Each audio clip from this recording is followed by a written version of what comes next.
Alright guys, good morning. Isang nagbabagang tanghali po sa inyo lahat. Alright, talagang nagbabago yun.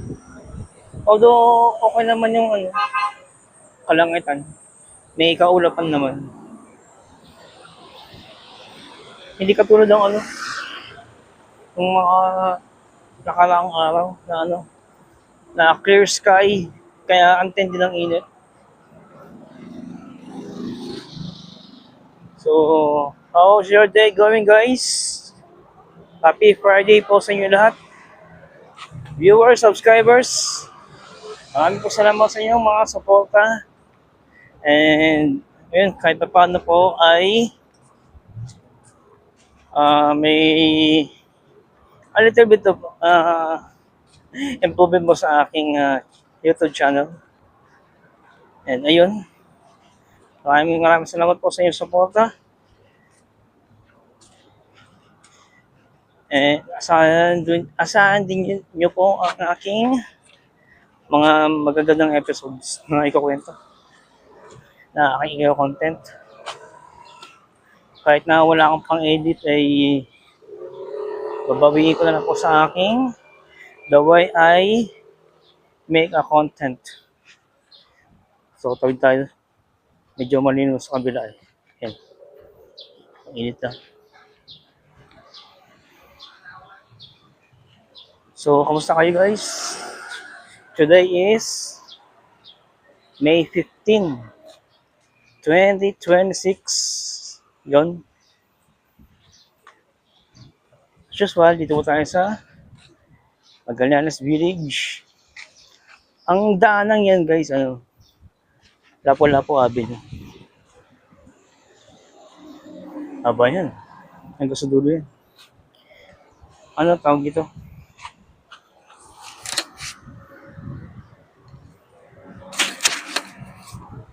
Kung doon kayo patungo sa sa South Expressway, hanggang yan? Pacific. Ano ba mo? Isa yan, Asia Pacific College. Yun. Yun ang dulo niyan. Tapos ano pa yan? Itong dulo na to, Asia Pacific yan. May pa yan? May curve line. May daanan pa pakanan. Which is exclusive yan sa mga naninirahan dito. So, ayun. Maibahagi ko lang, no? Siyempre, sa ating daily life experience, regarding po sa mga, yan, mga patong-patong na utang. Kapon po, bago ako matulog, pinanood ko yung recap ng episode ni Idol and Atoy Sulit sa Spot Pinoy. Pinanood namin ni Mami. Kaya, alam niyo yung tema na kaya lumaki yung utang kasi actually nangyari kasi sa akin. Yung ngayon, yung in-experience ko ngayon, yan lang nangyari sa akin. Umutang ako ng ganito, parang may pabayad, umutang ako sa kaliwa. Umutang ako sa kanan. Umutang ako sa kaliwa, parang may pambayad sa kanan, yun. Hanggang sa nagkapatong-patong. Hindi naman hindi naman po na sinasabi ko na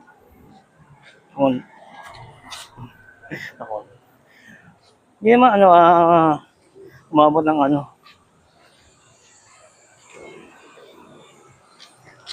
ng medyo ng aking debt.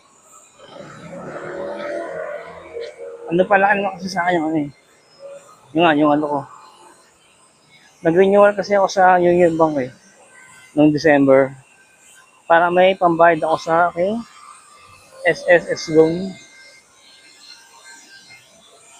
na ang utang ko ay umakit sa 52,000 plus. Naibayad ko yun. Gawa nang nagdala ako sa Yun yung bank loan. Yung Udilon ba? Ayun, kahit pa paano, nangangalahati na tayo. May ginagawa guys, kaya maingay. So, ayun.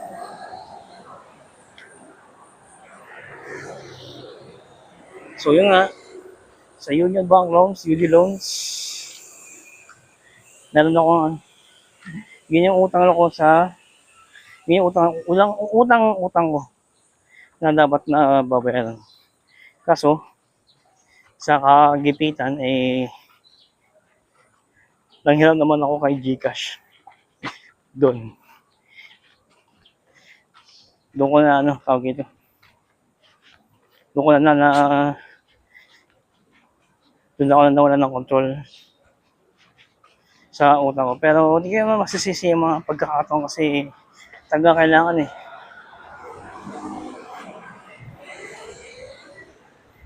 Sabay mo tayo.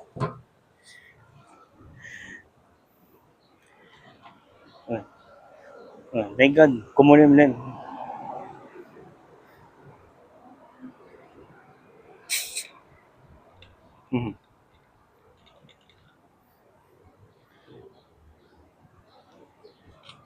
Ang nagbabagang tanghaling ito ay hatid sa inyo ng Pepsi Lime Flavor. Alright.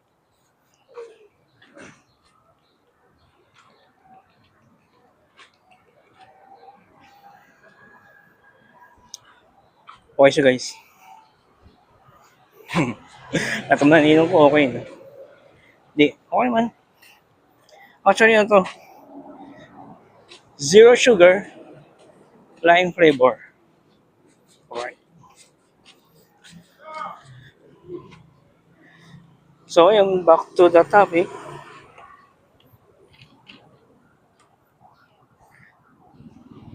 Kaya, masasabi ko na lumabo ang aking pagkakautang.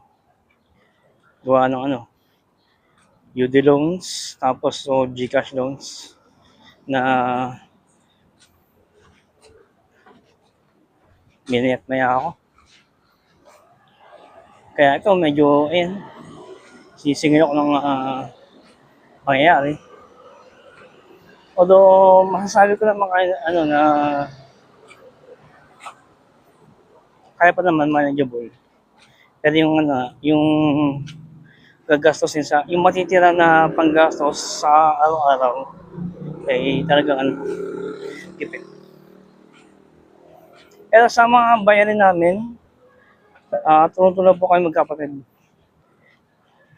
Even si Mami, nagtutulong nga kami para mabayaran yung mga namin, yung mga bills namin. Sa kuryente, sa tubig, sa mga utang sa tindahan na bigas, pagkain ng mga pusa, yung mga gano'n. Yung mga utang namin na bigas sa tindahan, tapos sa fast food, yun, shoulder ko yun. Tapos nagbibigay din ako ng share ko sa aming kuryente at tubig. Minsan pag talagang wala ako, ayun, si Mami kapatid ko ang gumagawa. Kaya paano tulong-tulong kami. Tapos tawag ito, yung iba pa yun yung nag-rescue kami.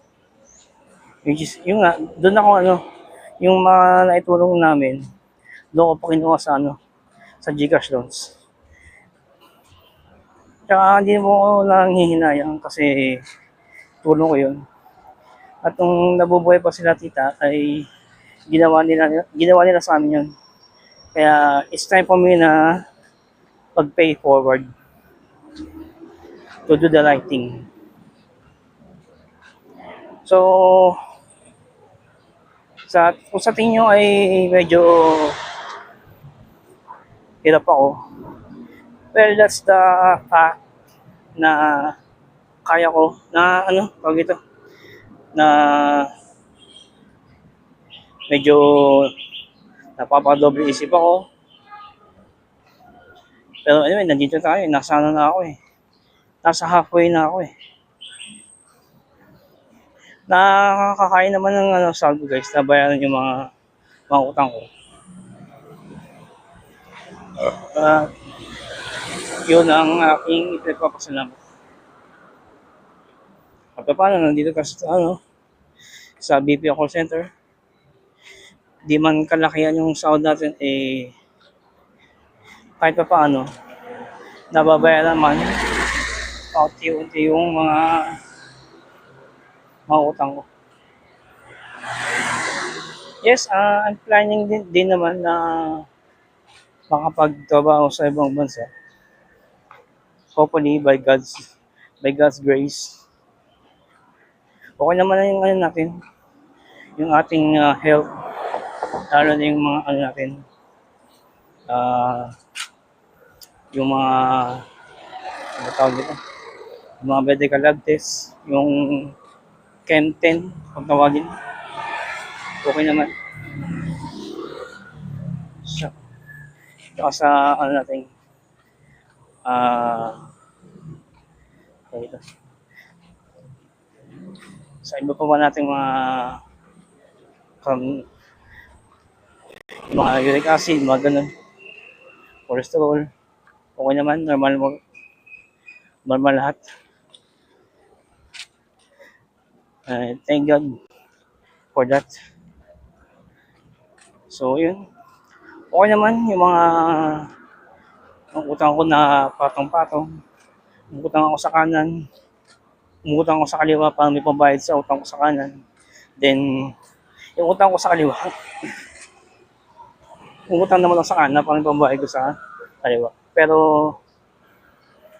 okay naman. Although, risky yung nagawa ko, pero wala magagawa kasi nandun eh. Nangyari na po. Ang mahalaga ay natulungan ko po ang aking pamilya. At ayokong buhay maging kapal. So hanggang dito lang guys. Maraming salamat sa inyong suporta. Please like, share, subscribe my YouTube channel for more updates and life experiences. God bless us all guys. More power to all of you. Maraming salamat.